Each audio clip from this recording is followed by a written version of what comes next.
This is the first of 4 videos looking at EdTPA Task 4. And basically, as you look at the 4 videos, this first video is the introduction and thinking about the assessment. The second video will look at how do I analyze whole class performance. The third video will look at how do I analyze the performance of my 3 focus students. The fourth video is going to be looking at the re-engagement lesson, the analysis, the reflection of that. As you go through each of these videos, I would suggest having your EdTPA elementary handbook, your EdTPA rubric progressions, and also the Making Good Choices Task 4 addendum for elementary education. So as we look at Task 4,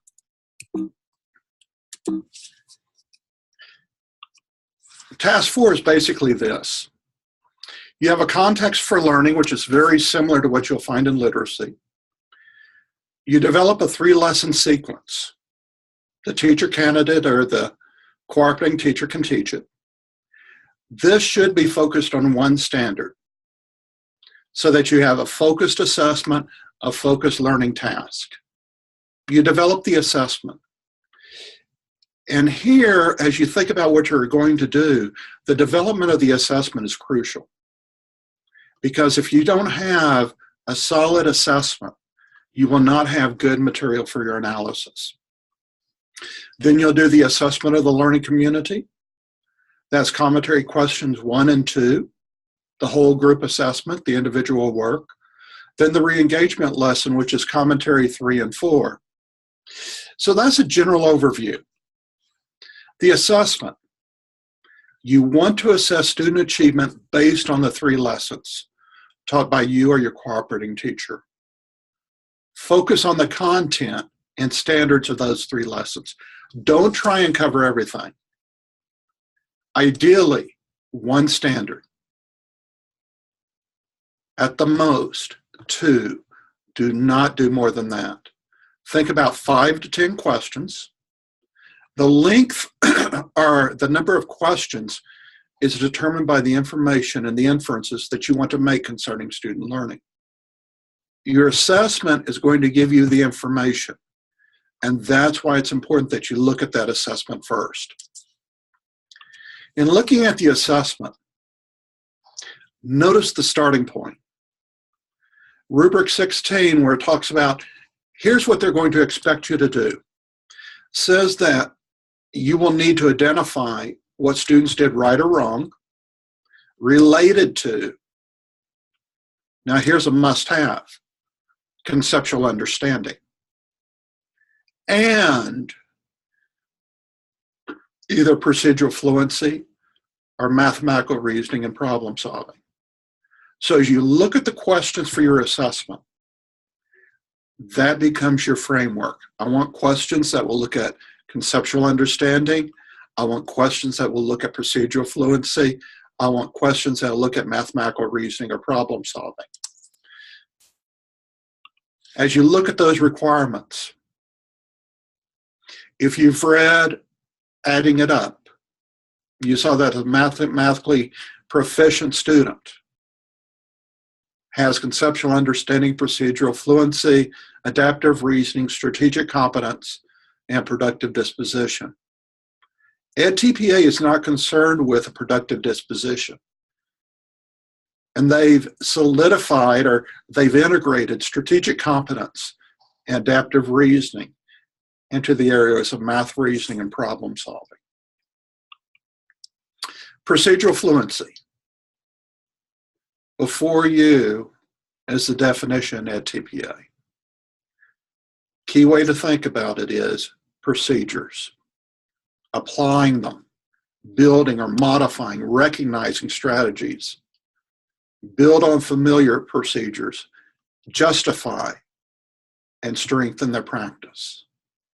So procedural fluency, you're going to be looking at procedure. Can the student do A? Can they do the B? So as you look at procedural fluency, to give you some examples in math, very simply, 4/8 plus 3/8 equals X. 7 times 8 equals Y. 5 plus 4 equals 9. Those are procedures. That's looking at procedural fluency.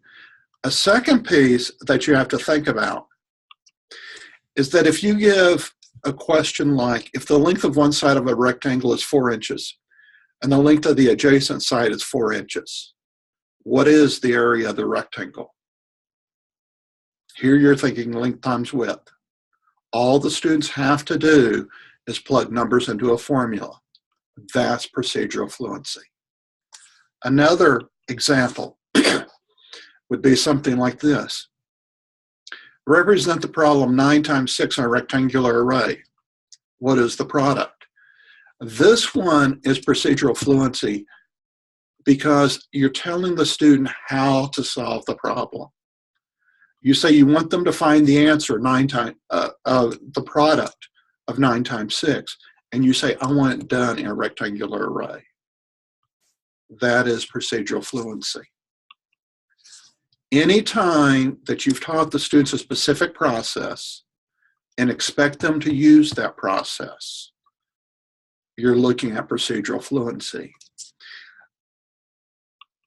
Now, some problems that are kind of a hybrid.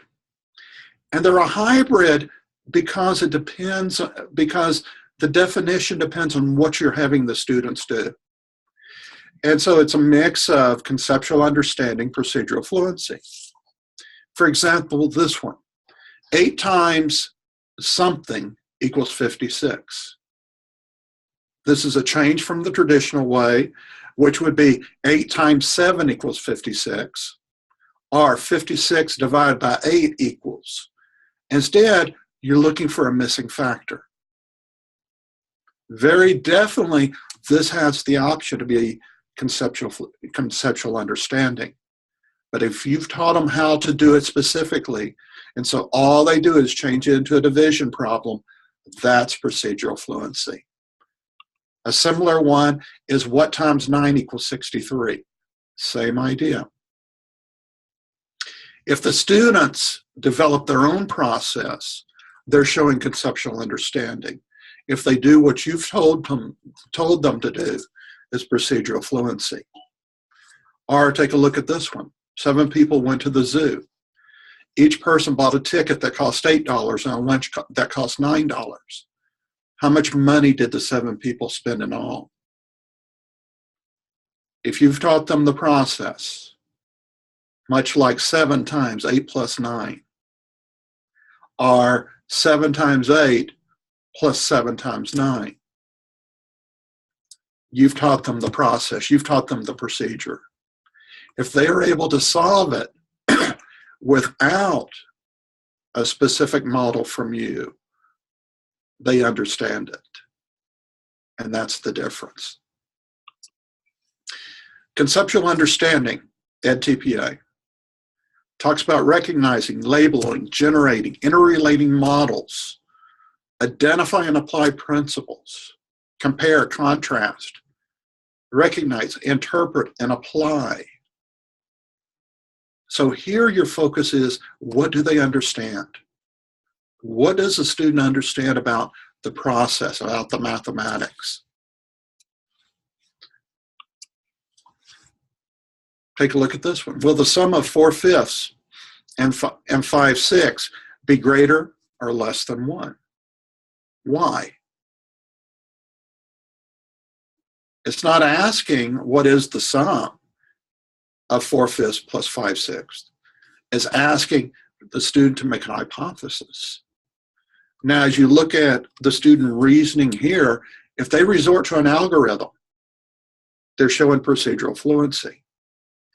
But if they reason on the basis of 4/5 is close to 1 and 5/6 is close to 1 whole, then if I add them together, they're going to be greater than 1. That's conceptual understanding. Similar one. If I want to find a fraction equivalent to 3/4, what would I do? Why? You're seeking to understand the student's thinking.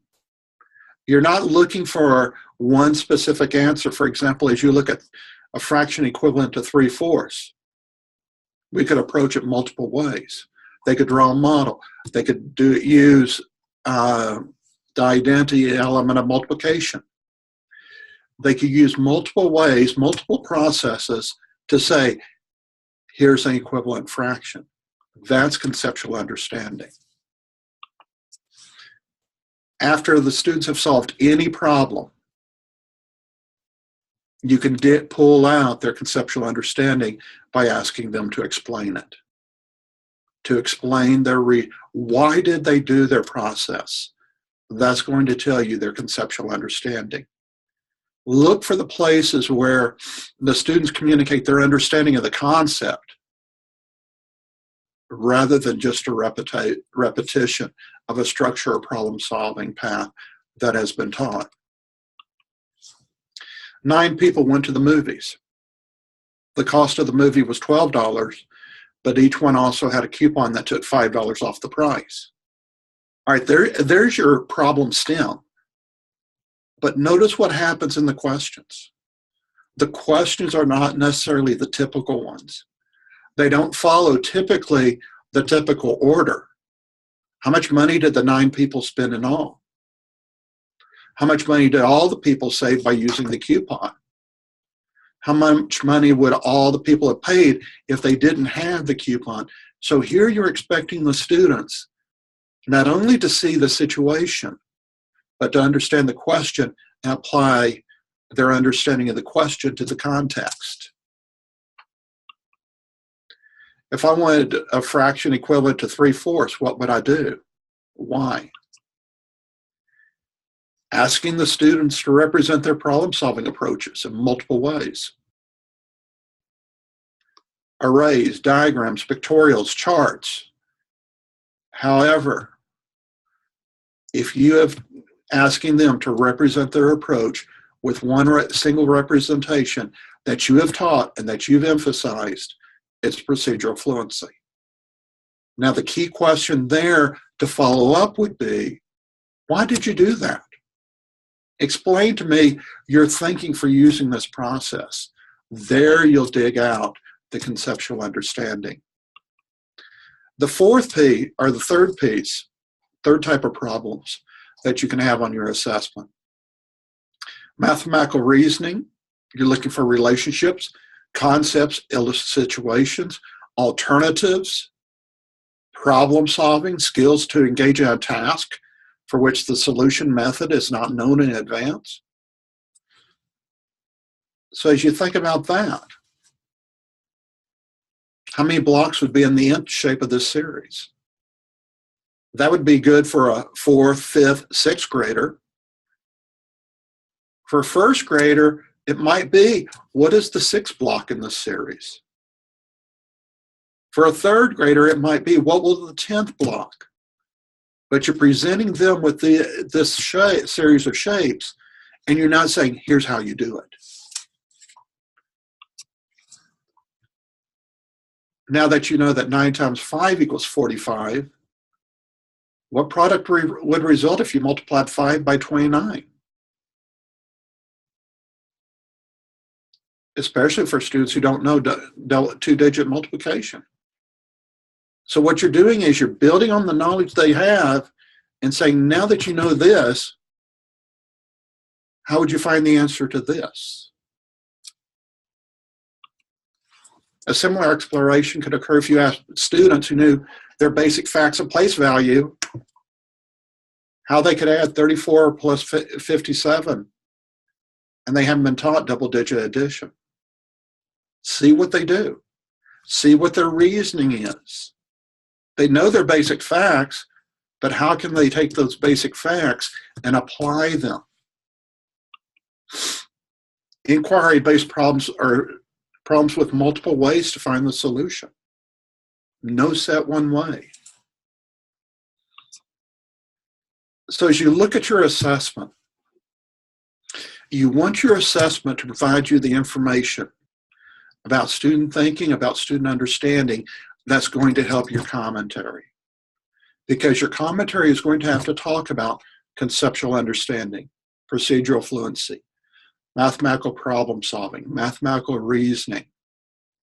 The richer the task that you build, the richer the amount of information you're going to have for your analysis. As you look at this series, the next presentation is going to look at EdTPA Task 4, Part 2, Analyzing Whole Group Performance. This is also looking at your assessment commentary, Prompt 1. Thank you.